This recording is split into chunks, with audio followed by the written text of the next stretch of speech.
Hola a todos, dentro del curso online que estamos haciendo este año, hoy empezamos una modalidad con ciertas variantes en relación a las anteriores, que es una presentación. Una presentación, como lo hacen en cualquier lado. En este caso traje una presentación que tuve, fue una pelota envenenada. Me invitaron a una charla que se llamaba así: maximizando el éxito y minimizando los efectos adversos. En realidad, cuando me invitaron se llamaba complicaciones, ahora no se llaman más complicaciones, ahora se llaman efectos adversos. Y bueno, me pareció que valía la pena porque dio bastante trabajo, y invité a dos amigos expertos en el tema: Raúl Matanó, jefe del Astro del Cruce, y que donde tiene una escuela de formación de biobiliaria, y Daniel Semino, jefe de endoscopía del Hospital Alemán, que tiene mucha experiencia en este tema, formado con Guido Villagómez, y cada uno de nosotros tiene una visión con ciertos tintes de cada cosa. Así que vamos a aprovechar para ver en qué consisten esas distintas visiones. El índice de esta charla es que hay algunos ejemplos anatómicos que explican algunas cosas, no todas, y son unos ejemplos porque esta charla originalmente era de 15 minutos, así que estaba súper comprimida. Algunas soluciones técnicas para lo que se llama una canulación dificultosa, que es un tema, que es una canulación dificultosa, porque para cada persona una canulación dificultosa es algo distinto. Para un principiante, 45 minutos puede ser un éxito. Para un experto, más de 10 minutos puede ser un fracaso, así que es relativo. Tema de la radiación, que en general nadie le presta mucha atención, especialmente los que hacen cirugía percutánea. Complicaciones, aquí hay que transformarlo en efectos adversos. Y la pancreatitis, que tiene algunas características muy especiales, y aquí voy a hacer alguna mención sobre cuál puede ser el futuro de la prevención de la pancreatitis. ¿Qué significa el título? Hacerlo bien, lo más rápido posible. Esto es un neologismo, me encantan los neologismos, en castellano y en inglés también lo usan. ASAP se dice as soon as possible, y yo le puse as fast as possible. ¿Por qué? Porque mi piace. A mí me gusta rápido. Si lo puedes hacer rápido, hacelo rápido. Esto también es un concepto de si se hace rápido mejor, pero que el resultado es lo que importa, puede estar más tiempo del que uno piense. Correcto. Que se haga bien. Que se haga bien, hacerlo correctamente.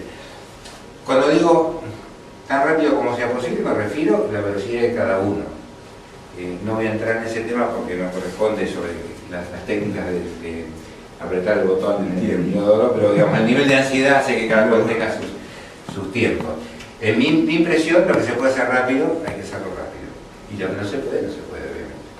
Con precisión, con detalle y con mucho cuidado. Con mucho cuidado incluye que si uno no está seguro de lo que está haciendo, da por terminado el estudio.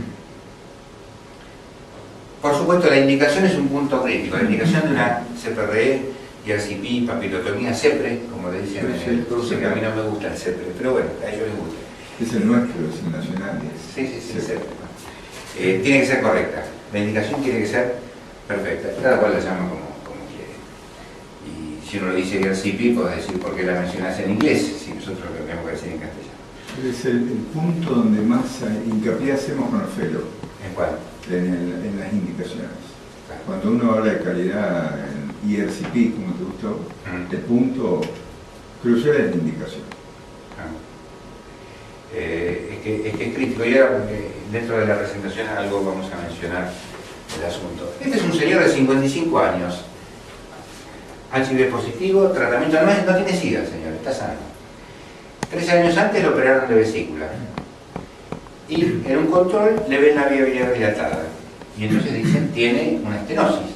Le hacen una resonancia que confirma, que impresiona que es una estenosis. El señor está en terapia antirretroviral. Clínicamente sano. ¿Alguna opinión respecto a esto? Una marcada dilatación del conducto biliar, esa es la presión. Un menisco importante y un conducto.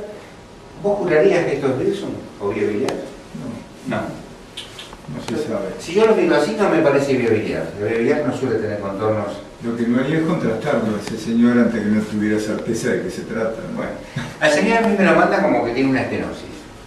Y como si tuviera un SIDA, diciéndome que tiene una estenosis y que seguramente hay que dilatarlo y tratarlo. Yo lo que el señor estaba asintomático, una colestasis mínima.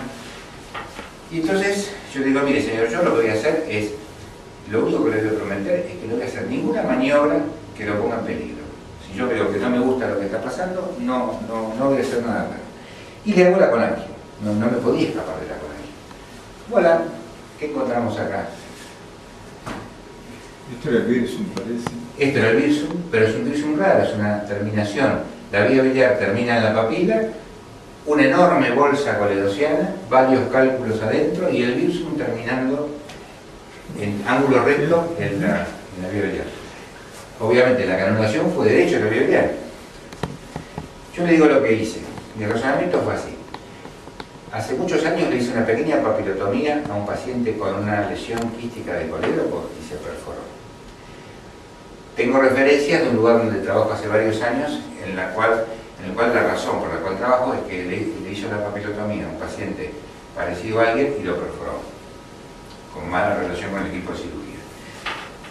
¿Y que estos cálculos van a pasar por acá? No sé. Si yo con un balón tiro de acá y los trato de sacar y se enclavan, lo puse en problemas, señor. Si dilato esto para sacar estos cálculos, ¿esto cómo se va a comportar? ¿Como vía biliar o como Wirsum? Estoy en problemas. Si este tejido es anómalo y se rompe, estoy en más problemas todavía. Conclusión, le puse usted y salí corriendo. Y el diagnóstico fue de, con esta imagen ya lo tiene. Sí. Es un quiste de colédoco. Es un quiste de colédoco y tiene indicación. Y tiene indicación quirúrgica y el señor le hicieron la quistectomía. Prácticamente la misma semana me llaman por un paciente, Down, la misma edad, 50 y pico de años, colangítico. Trato de entrar, tenía una papila diverticular, no puedo entrar, entro a Wirsum, la corto un poquito, me voy rápidamente al precorte, sabéis que esa es mi técnica, Sí. y no logro entrar. Entonces estaba el percutanista, vamos a percutar. Ponele que habré estado, no sé, 20 minutos.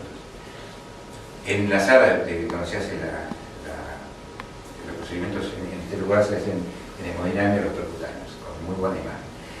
El percutanista, fíjate el tamaño de conducto que tomó, y contrasta, y fíjate, lo opuesto de este, la vía biliar terminando el Wirsum. ¿Por qué no entraba yo desde acá? Y no entraba porque por más que cortara aquí, hasta que no llegara a la altura de la conexión no iba a entrar. ¿Qué hice en ese paciente? Salí corriendo. En el caso 1 se ve uno de los paradigmas. El diagnóstico hoy se hace por colegio-resonancia.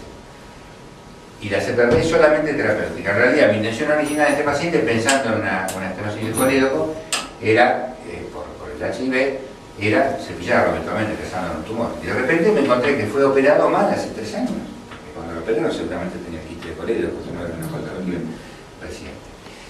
Hoy en día solamente el contraste lo ponemos después de introducir la guía. Pero a veces la resonancia no es suficiente. Como vemos en este caso, esto que parecía una estenosis no era una estenosis.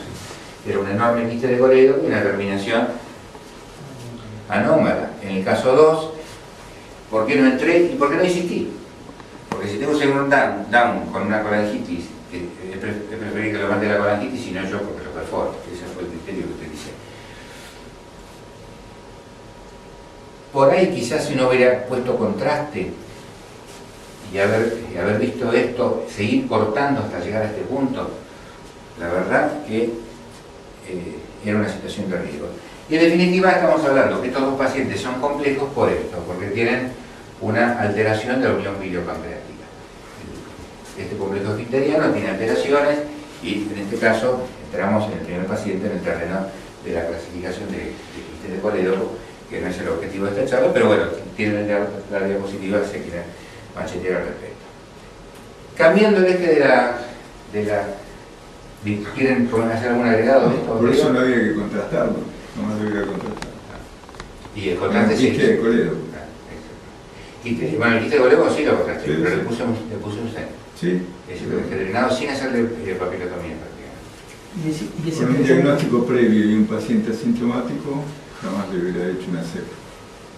O IRCP como te gusta, ¿no? Sí, en este caso... Perdón, Daniel. No, por favor, Pero jamás, porque la resonancia está para eso, ¿no? Para hacer un buen diagnóstico. Me parecía interesante de marcar que hay un 10, un 12% de las colangias donde es difícil de canular la vía biliar. Totalmente. Y en este caso, por ejemplo, en el caso del paciente con síndrome de Down, hasta podría llegar a ser imposible, porque uno está ingresando siempre en conducto pancreático cuando ingresa desde la papila, ¿no? Por eso es bien interesante para con la angiografista tener esa imagen presente, que a veces uno siempre trata del objetivo es entrar dentro de la vía biliar, pero que existe un porcentaje de pacientes donde el ingreso en la vía biliar puede llegar a ser imposible y que requiere de otro método para tener un mapa de la vía biliar y pensar qué es lo que hay que hacer. Bueno, ese ejemplo me pareció muy bueno. Para los que peinamos canas, yo siempre tengo presente que tanto Costamaña, Kremer, Cotton, la vieja escuela de ecografista, siempre hablaban de primero el diagnóstico y después el tratamiento. Y hoy cambió eso, porque hoy el diagnóstico, en realidad podríamos haber sospechado, lo que pasa es que no teníamos esta imagen con la resonancia. La imagen con la resonancia era un poquito, era un poquito engañosa. La imagen con la resonancia parecía ser el virus, le generaba algunas dudas, ¿no? Entonces, volvemos al punto en el que estábamos. Esto gracias a la magia del arte, que se salía con los dispositivos. Cambiamos el ángulo de la cosa y nos vamos a métodos de canulación. Hoy en día siempre hacemos canulación con alambre guía. ¿Cuántas maniobras habría que hacer? ¿Cuánto tiempo? ¿Persistencia o precorte? Este es un trabajo muy viejo. Yo hice tres trabajos que he vivido en mi vida. Uno es este.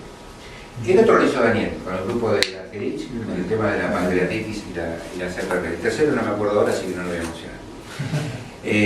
Este trabajo justamente Haber, en ese momento de Toronto, lo que mencionaba ya en 2005, mucho antes que estuviéramos en esta pelea, en la cual el precorte siempre se mencionaba como el cuco, el chico malo del barrio que está dedicado a jorobar. Y él decía que no había que persistir e insistir en maniobras. Cuando se habla del precorte, en realidad hay una bolsa ahí de gatos en la cual se mezcla el precorte libre, que a su vez, como discutimos muchas veces con Raúl, se hace desde el poro o se hace arriba de un tipo de infundibulotomía. ¿A vos te gusta arriba? A mí me gusta de abajo, pero es opinable. En realidad no son técnicas. Yo pienso que además tienen que ver con prevención de profilaxis de post-pre, de pancreatitis post-pre. Bueno, no cabe duda que la infundibulotomía es la que menos probabilidad tiene de generar una pancreatitis post-pre.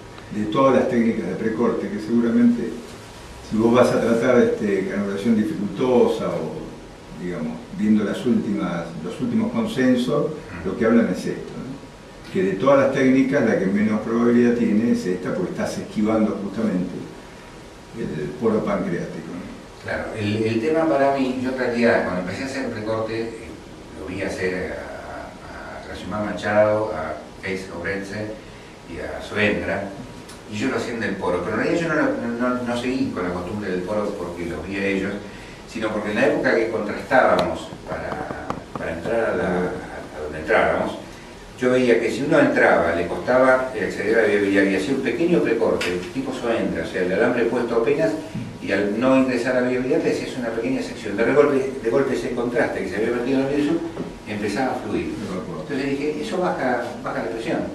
De allí surge la idea del tema de los stents, porque para mí es lo mismo el precorte que usar el stent. Porque si vos bajás la presión del poro del virus y lo desagotás, cumpliría la misma función que el stent. La infundibulotomía, que en general se refiere a ese gran colédoco triangular dilatado y no punza arriba y te salta, tenés que correrte porque salta el chorro que te pega en la oreja. Pero también se puede hacer una infundibulotomía en una papila pequeña, diciendo esquivo toda la parte terminal del poro. La septotomía, que es este mecanismo de meterse lo que uno pueda e ir cortando directamente la papila, que es lo mismo que hacía Soendra hace muchísimos años, con un alambre muy pegado a la punta y él entraba cortando, porque le costaba entrar. Esto es un invento que hizo Artifón, que es una aguja especial para pulsar arriba y meter una guía, que creo que lo usó Artifón solamente, pero bueno, es un invento viable. Y después el hecho de que si entraste 2 o 3 veces al virus con una guía, dejás esa guía puesta y seccionás sobre la guía, de esa manera te alejás del poro del virus y te vas hacia la derecha. Y aquí tienen algunas citas geográficas. ¿Y qué es una canulación difícil? Fíjense en este consenso, el consenso asiático, internacional, asiático, de Difficult Canulation, lo ubican entre 6 minutos 5 en realidad el mínimo y 12 minutos el máximo. Arriba. 12. El consenso asiático pone a los 10 minutos como tope. Y más de 5 Y más de 5 intentos. Y más de 5 intentos. Y habla un poco lo que decías vos con respecto a el porcentaje de canulaciones dificultosas globalmente es del 11%, que creo que lo tenés acá, ahí abajo. Acá. Porque sí. también se refiere a esto que estábamos conversando recién. Claro. La fundibulotomía, cuando se compara con otras técnicas de recorte, tiene menos riesgo de hacer pancreatitis poscoalangio, pues justamente por esto que estamos conversando, que se aleja del poro pancreático. Sí, yo creo que ahí influye también, va a aparecer un diapositivo, el tipo de corriente que usás. Porque si vos usás de ese tipo de corriente, que vos tocas el poro y se pone blanco, estás usando una mala corriente. Eso coagula y genera una dificultad, mientras que si el corte es un corte puro, con un herbe o con un electro que es preciso y no genera coagulación, la cosa cambia. Pero lo concreto es que este trabajo para mí es súper interesante, aparte que es muy reciente, porque quiere decir que lo que uno percibe como los tiempos normales de esto es la realidad, que son 5 minutos. En 10 minutos a uno ya le parece que lleva una eternidad canulando. Y uno va rápidamente. ¿Por qué? Porque es la experiencia lo que te marca la dificultad para entrar. Probás un poquito. No es que a uno le interese y salte corte, pero cuando ves que la cosa no funciona, lo tenés que hacer. Lógicamente esto es el momento que enfrentás la papila. Y este es el trabajo original, por si se quieren machetear los señores cursistas, por supuesto. ¿Qué dice el maestro? Para mí Cotton es como el papa de la viabilidad, por lo menos de la onda americana. Quizás Kremer sea el papa europeo del asunto. Pero bueno, por razones de haber ido tanto tiempo a la DW, para mí es como que Cotton era... Y Cotton siempre peleó contra el precorte. Y hace muchos años vino a un curso acá a Buenos Aires y a mí me desesperaba, porque yo veía que había pacientes que si no hacías precorte no podías entrar. Ya tenía mi experiencia, no sé cuánto tenía en ese momento, pero con él tenía 6.000, 7.000 CPR y decir, no puedes entrar. ¿Cómo hace Cotton?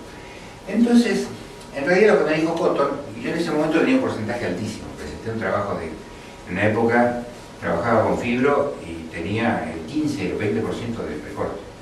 Todos los precortes que hacía. No sabía calcular, no sé, sería de ansiedad, vayan a saber. Lo he ido bajando, pero tampoco es que si el paciente viene difícil, yo la corto. Y si tiene que tener el riesgo para pancreatitis, más todavía.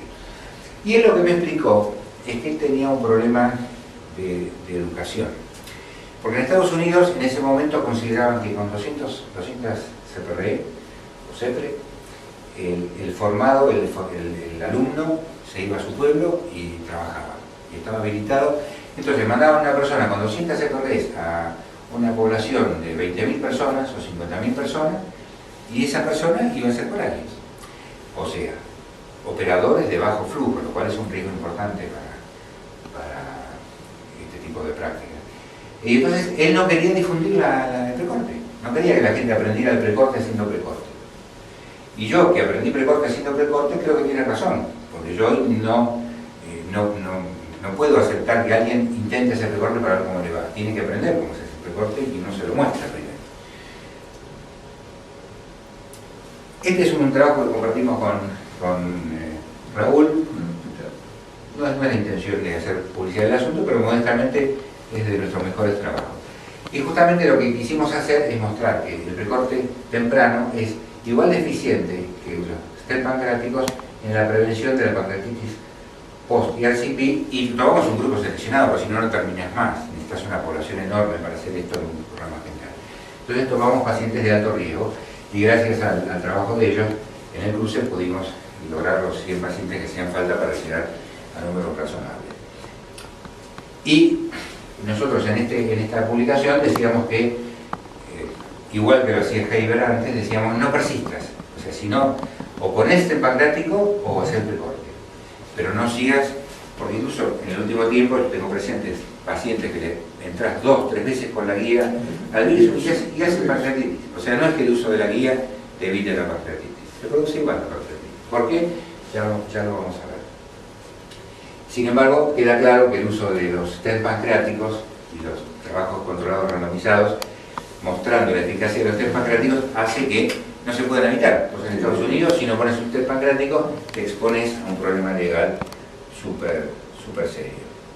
Y por supuesto hay trabajos que hablan a favor y en contra de cada una de estas cosas. También esto para el machete de los distinguidos cursantes, para que vean la bibliografía, hacen un pausa y miran la bibliografía. Así que en definitiva, sobre el precorte, es cierto que es peligrosa en manos no experimentadas, o sea, lo que uno hizo no se puede hacer. Aprender precorte haciendo precorte no va más. No reemplaza la buena técnica, uno se da cuenta rápidamente cuando es un problema técnico. Hay que enseñarlo y aprenderlo. O sea, no es una cosa para hacerla. Bueno, me falló, pruebo a ver cómo me sale. Y jamás lo haría en un workshop para mostrar cómo se hace un precorte. O sea, se hace solamente si no se puede entrar, si el paciente lo necesita. ¿Por qué? Porque, por supuesto, aumenta un poquito el riesgo. Las películas no las voy a mostrar, pero yo tengo mi sesgo en este asunto. Y es que yo me formé con gente, o conocí gente que me pareció, y no estuve con Liguri era precortista, ¿no? Pero no me formé ni con Costamaña, ni con la gente con la que se formó la gente de Fernández, que era mucho menos precortista, sobre todo porque creo que Kremer era menos precortista. Así que, relacionado con maximizar el éxito, hay que conocer todas las técnicas clásicas, no usar el contraste o minimizarlo.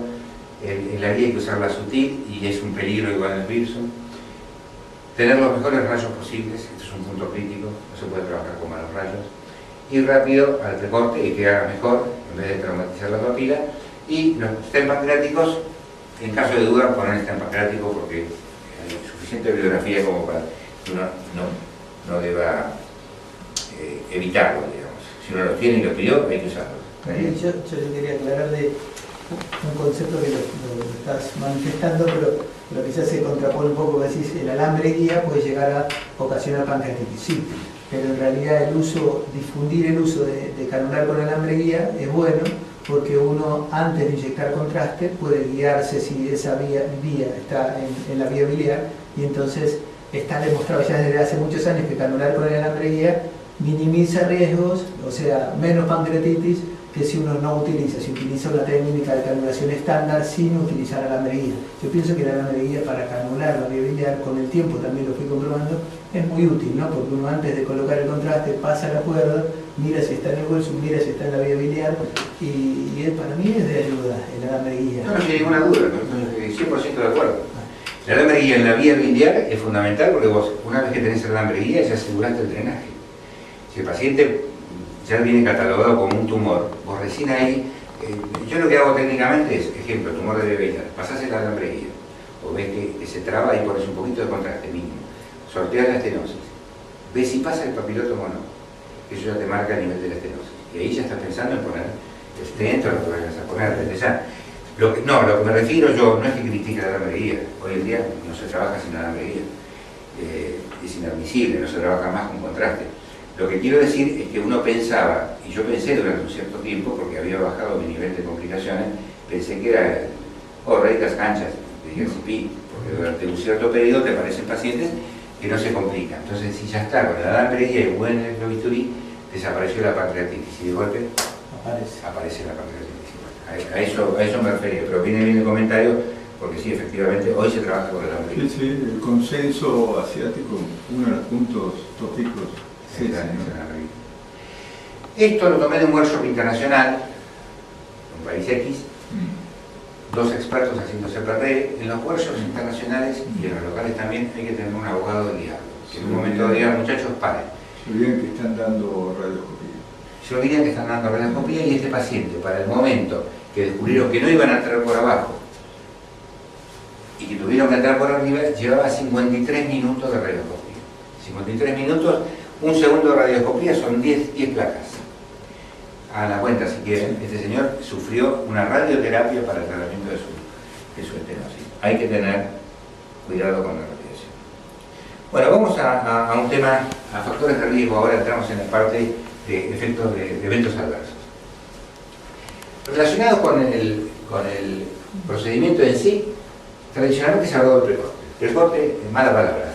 Esto era mala palabra. Sin embargo, van a ver en un trabajo muy reciente que desaparece el precorte, pero hemos logrado. Y la canulación dificultosa, sí. Esto, en cuanto al procedimiento, digamos que estos son los dos elementos que estaban marcados como más importantes. Y en cuanto a datos clínicos, la difusión del esfínter de Oddi. Este año en la IW falleció, se dieron el RIP, la difusión tipo 3, que nunca mereció estar incluida en nada porque es una bolsa de gato de patología funcional inespecífica que nadie sabía bien qué era. Antecedentes de pancreatitis post-IRCP, IRCP. Lo de la edad es medio relativo porque en mujeres importa. Mujeres y pancreatitis recurrente. Alto riesgo, 1 o 2 criterios mayores y 2 o más menores. Esto es bueno, pero tiene sus variantes, pero vamos a entrar a charlar. Esto es lo que decías vos de la indicación. Esta es una frase célebre de Peter Cotton que para mí era Biblia. La peor complicación de una CPR ocurre en aquellos pacientes que la necesitan menos o que no la necesitan. Y yo coincido totalmente con vos que ese paciente original, si uno hubiera tenido una resonancia, era buena esa resonancia, pero dejaba dudas. Se puede evitar, hoy se puede evitar un montón de CPRs. Y la otra frase célebre para mí es esta: vos podés bajar tu nivel de complicaciones a un mínimo, pero en las mejores manos las complicaciones van a ocurrir. Es inevitable, la estadística es inexorable. En algún momento te vas a topar con la complicación. Y las complicaciones de la CPR son graves, cuando son complicaciones serias. Mi número propio es este, que es 1 en 300, lo cual hace que cada 500, 600 pacientes uno tiene que decir por qué no me dedico a otra cosa. Esto es un tema medio colateral. Lo pongo por si quieren discutir algún temita, y lo puse porque me parecía importante, porque esto es un trabajo del grupo de Freeman, de Martin Freeman, que es un hombre que viene trabajando en esto hace mucho, y esto es una versión muy difundida en el ambiente, en la cual ellos comparan coledoc pre, post o resolución intracoledoc. Y en un centro terciario ellos dicen que tienen 100% de éxito y ninguna complicación. Yo digo que no llegaron a los números suficientes. Esa es mi opinión personal. Que si uno puede resolver las cosas en un solo tiempo, y ese tiempo es laparoscópico, mejor. Totalmente de acuerdo. No sé si querés agregar. No, totalmente de acuerdo. Hace muchos años... Instrumentando la viabilidad en la cirugía laparoscópica. Porque dos procedimientos no son lo mismo que uno. Cada uno tiene sus complicaciones. La coledoc tiene 0,5%, la CPR tiene 0,5%, hiciste 2, tenés 1%. Y esta discusión coordinaba una mesa hace muchos años en un congreso, estaba Hagenmüller y Liguri. Y no sé quién preguntó, si fue el mismo Hagenmüller, le dice a Liguri: si vos tuvieras una litiasis coledociana, ¿qué haces? ¿Te haces una CPR y después te operás o te haces solamente la coledoc? No, la coledoc, dice Liguri. Y Hagenmüller le dice: vos no crees en lo que haces. Sí, creo, fantástico, pero lo que puedes resolver una sola vez con un solo índice de complicaciones. Y mirá que Liguri era hacha brava, Liguri le daba las papilas sin problema. Así que para mí me parece que esto en los centros de bajo volumen es peor todavía, porque quizás sea lo mismo en manos expertas, en cuanto a que el nivel de complicaciones es lo mínimo, pero yo no creo que se pueda decir que hacer una CPR o no es lo mismo. Igual esto es algo siempre ¿no? que discutimos cuál es la mejor táctica, pero siempre caemos en la misma respuesta, que tiene que ver en el centro donde uno trabaja. Si hay cirujanos que exploran bien la vía biliar, que hacen la colecistectomía laparoscópica, exploran la vía biliar y pueden resolver la coledocolitiasis intraoperatoria, fantástico. Pero hay lugares que eso no se da y que hay un endoscopista que hace muy bien con la angiografía endoscópica, y entonces si se demostró que tenía el cálculo previo a la cirugía, se puede sacar previo a llevarlo al quirófano. Si un estudio de imágenes como una colangioresonancia o una ecoendoscopía, me refiero, ¿no?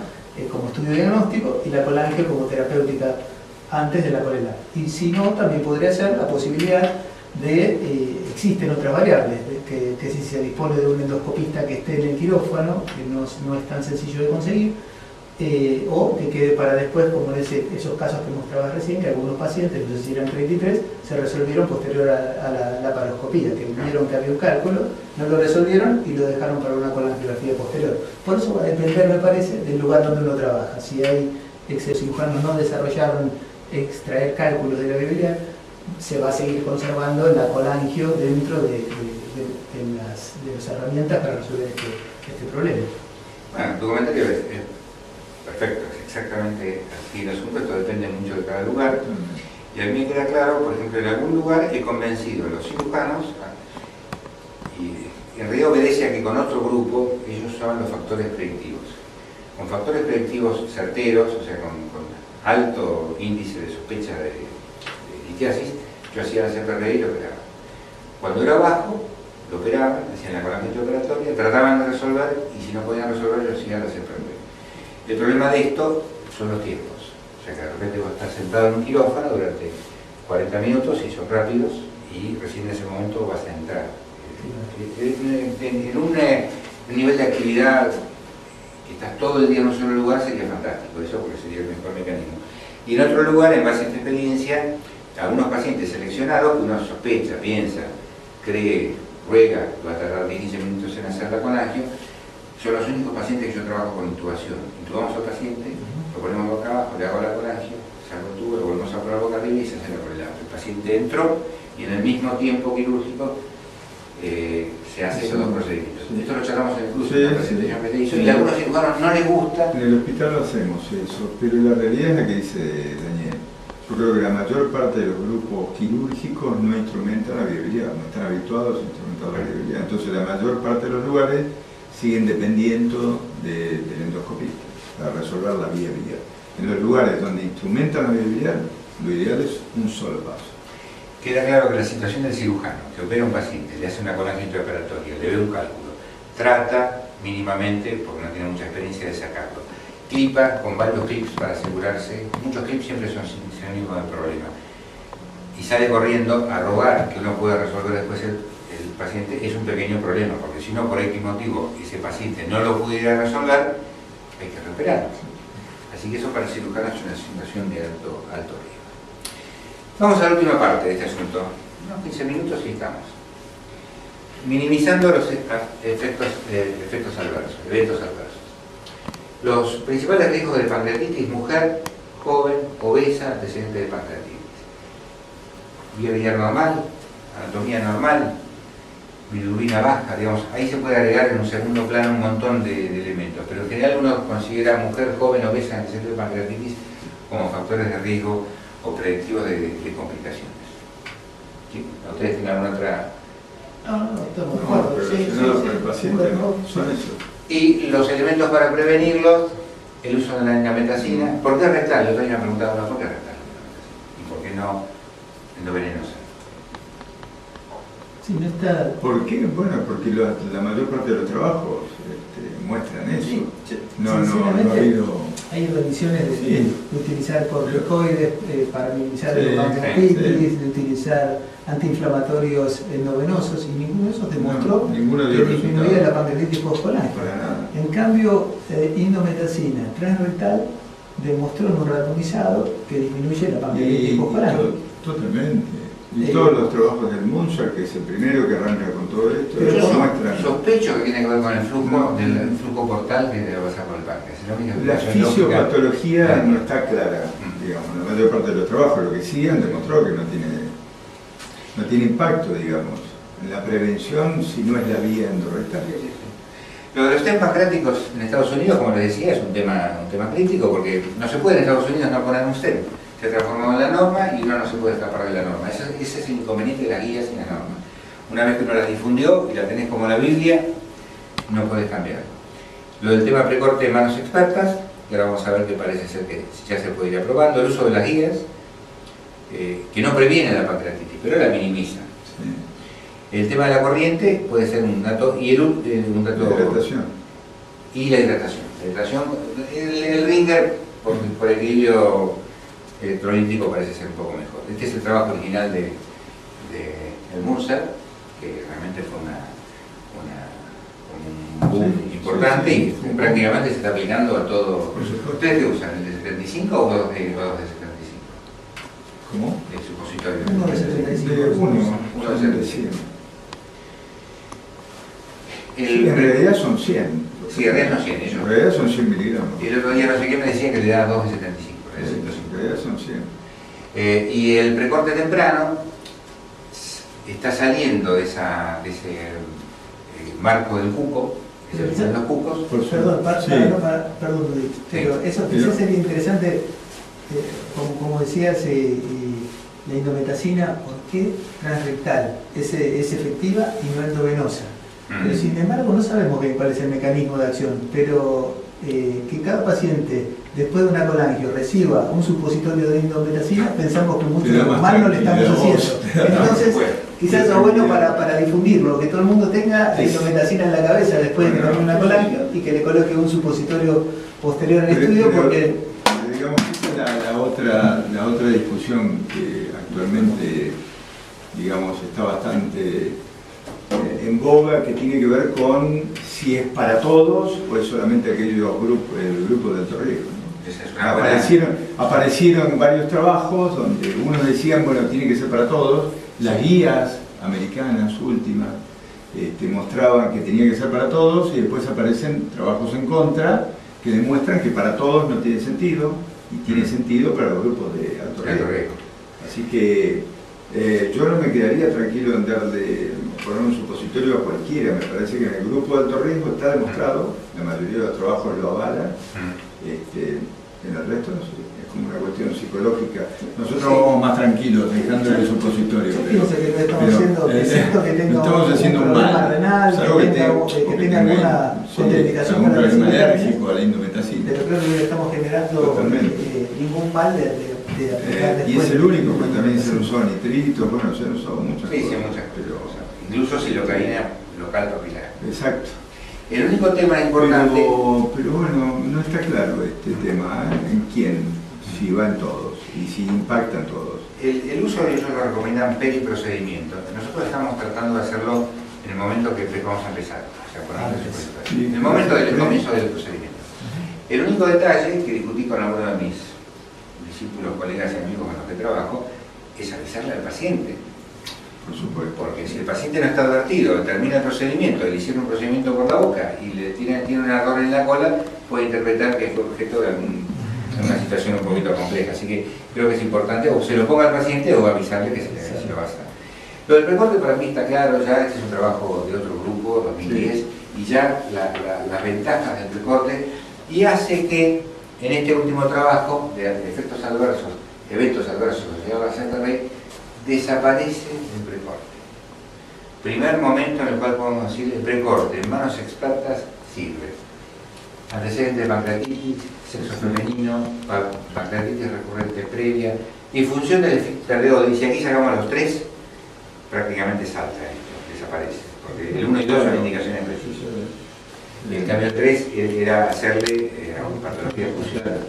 Pacientes más jóvenes, o ya menos de 40 años, ausencia de pancreatitis crónica y bilirrubina normal. Estos serían los factores relacionados con el paciente. Y con el procedimiento, canulación difícil, más de 10 minutos, repetición de la relación con la guía del páncreas, inyección en el páncreas, esfinterotomía pancreática y dilatación con grandes balones en papilas internas. Yo estoy haciendo prácticamente, yo hago el 100% de los pacientes con dilataciones, pero no en papila interna, en papila previamente. Hace poco estuve con el que me motivó esto, que es el doctor Schulman de Jujuy, que había presentado un trabajo de 200, ya tenía como 300 y pico, de grandes dilataciones a 22 milímetros percutáneas. Y él no tenía pancreatitis, porque en los 80 hubo una ola de dilataciones que se murió justamente por la pancreatitis.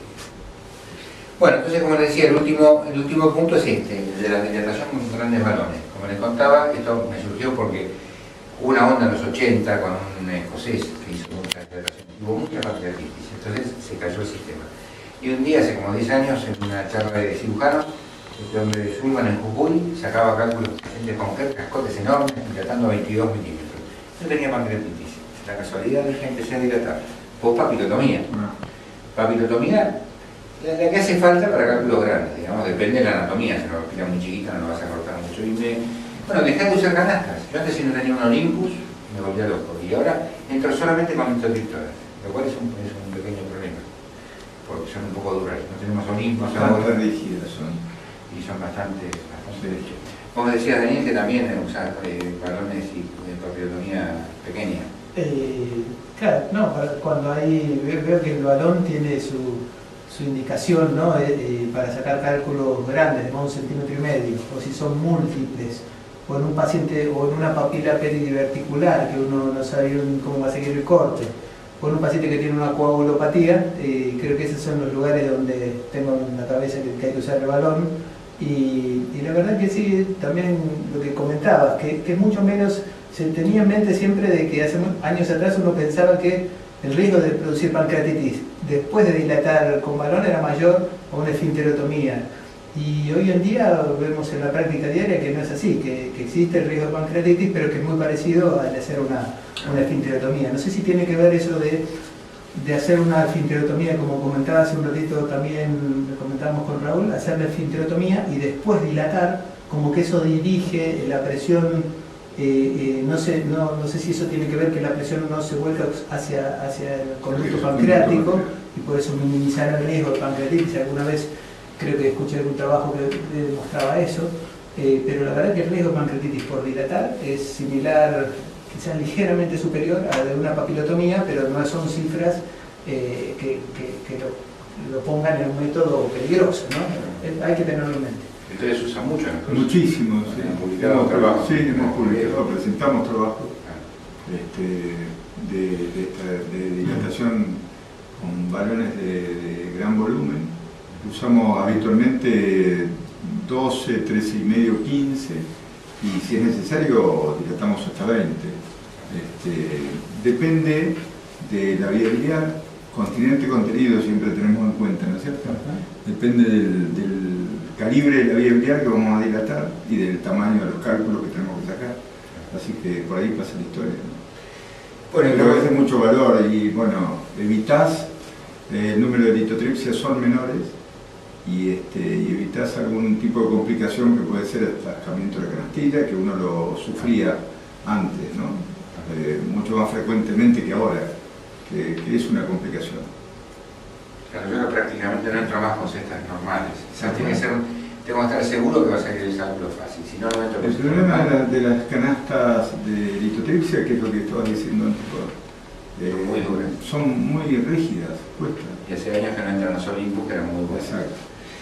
Pero en definitiva, por algo que les voy a decir a posteriori, relacionado con la seborrheic postpancreatitis, los pacientes se pueden clasificar en bajo riesgo, alto riesgo y quién sabe. Tenemos un pequeño problema con los quién sabe, porque hay pacientes, esto es una experiencia personal, no tardaste nada, lo canulaste rápido, lo sacaste fácil y hizo una pancreatitis. Tú lo has dicho. Y a veces, o sea que algo debe haber que no sabemos. Bueno, alguna teoría al respecto les voy a pasar.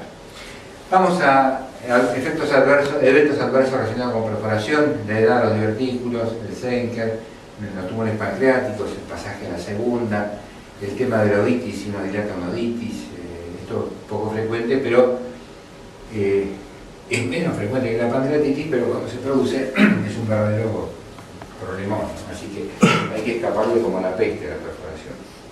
Yo creo que si uno pudiera anticipar que ese paciente se puede perforar, hay que cambiar de método. Pero no es fácil anticipar. En colangitis, obviamente, lo que dijo Daniel hace un rato, si uno entró con la guía, dilató y tiene asegurado el drenaje, el riesgo de infección en tumores disminuye a 0. El único problema que tenemos acá, o el mayor problema que tenemos acá, es el tema de la dificultad para que se entienda que un stent autoexpandible de inicio dura más y es costo efectivo en relación a un práctico. Seguimos encontrándonos en muchos lugares con auditores que no quieren comprar autoexpandible porque dicen que es caro y el paciente a los meses, el mes o los 2 meses está bloqueado con agítico, terapia, antibióticos, otra CFRE y termina resultando mucho más caro. No sé si ustedes lo tienen resuelto con banco en el hospital. Sí. Tenemos autoexpandibles para utilizar.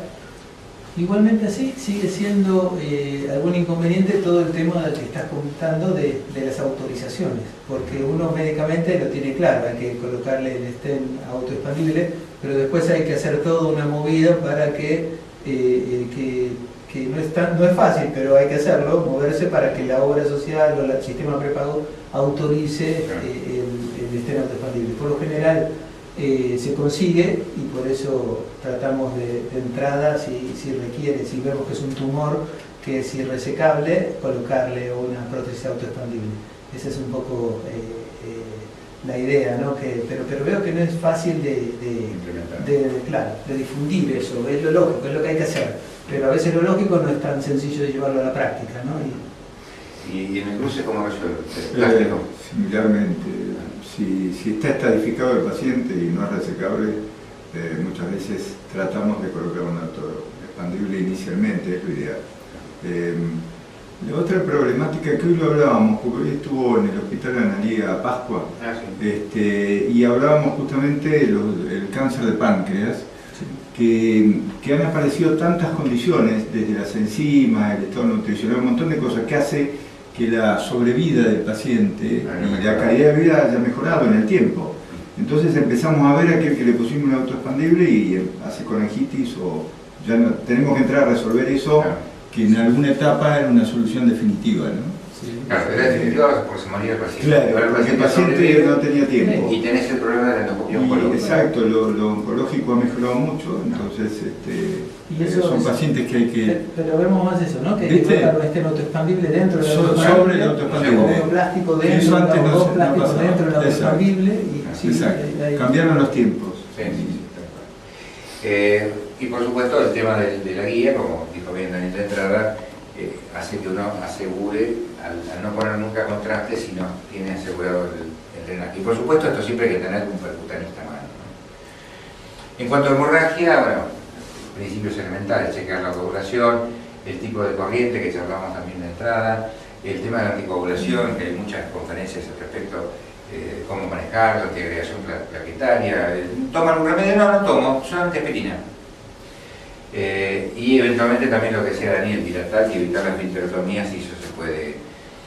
Así que en general, con respecto a todos los eventos, lo que queda claro es que una vez que uno llegó al mínimo, a su tasa mínima, hay que hacer lo mejor que se pueda, y también un poquito de rezo vendría bien a quien le toque, porque la pancreatitis es un enemigo oculto, insidioso y maligno, que aparece en lo menor de manera insidiosa. Menos pensada, en el paciente menos esperado. ¿Y habrá alguna solución? Yo creo que sí.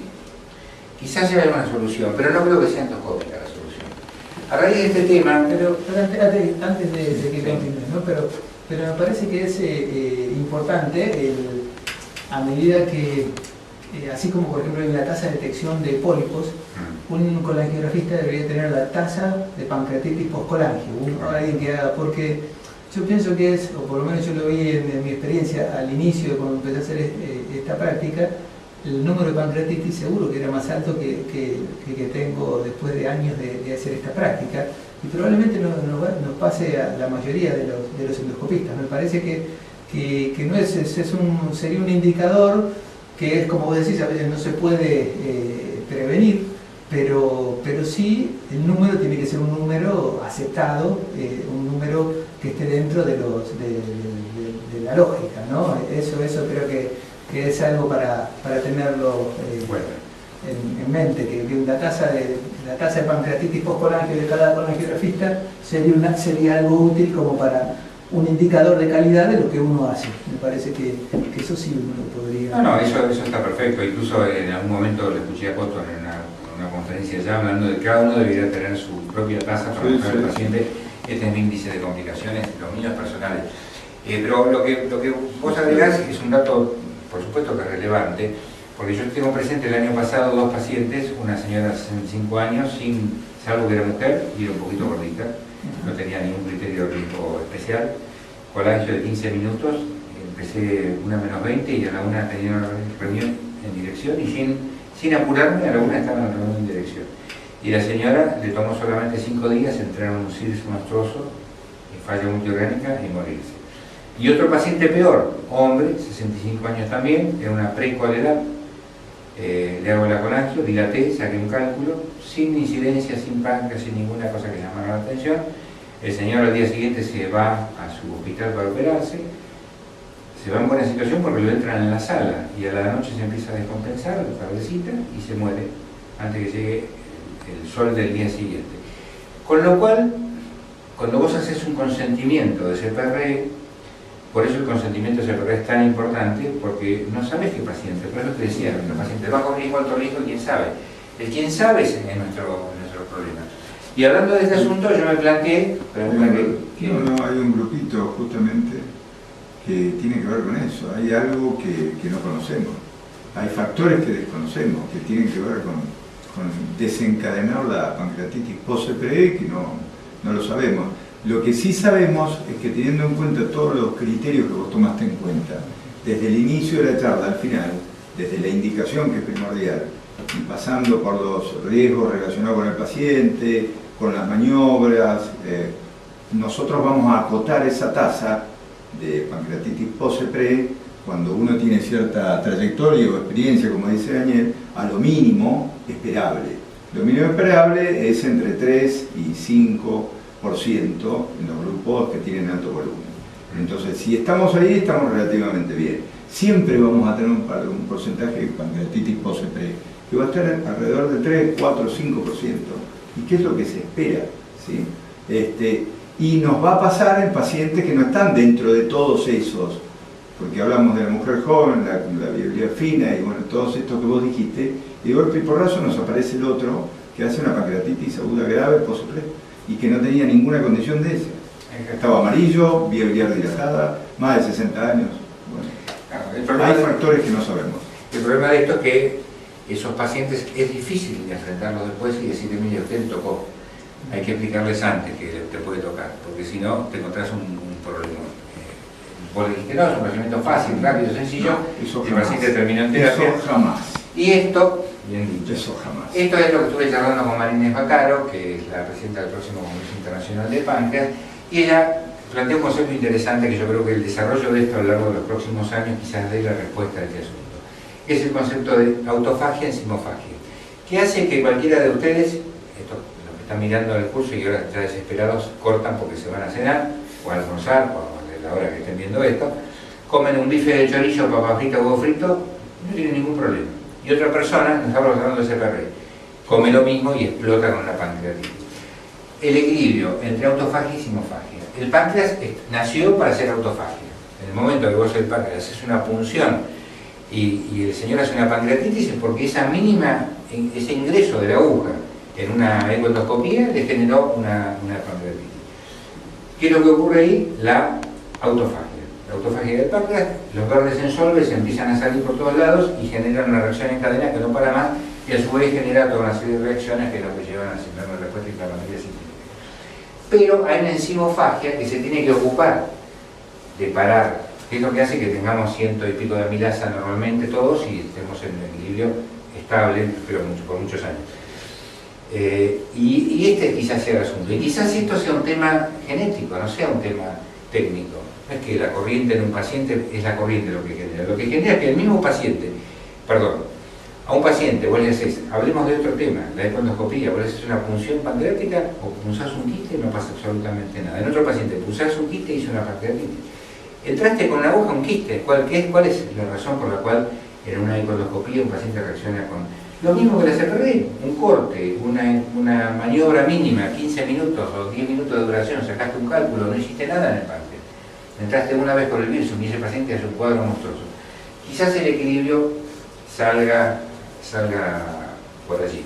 Como esto se va a publicar antes de septiembre, les paso la publicidad del Congreso de Páncreas que se va a hacer en la UCA, y esto es una foto del grupo con Raúl hicimos el trabajo. Bueno, si se aburrieron, lamento, y si les gustó, fantástico. Gracias Daniel, gracias.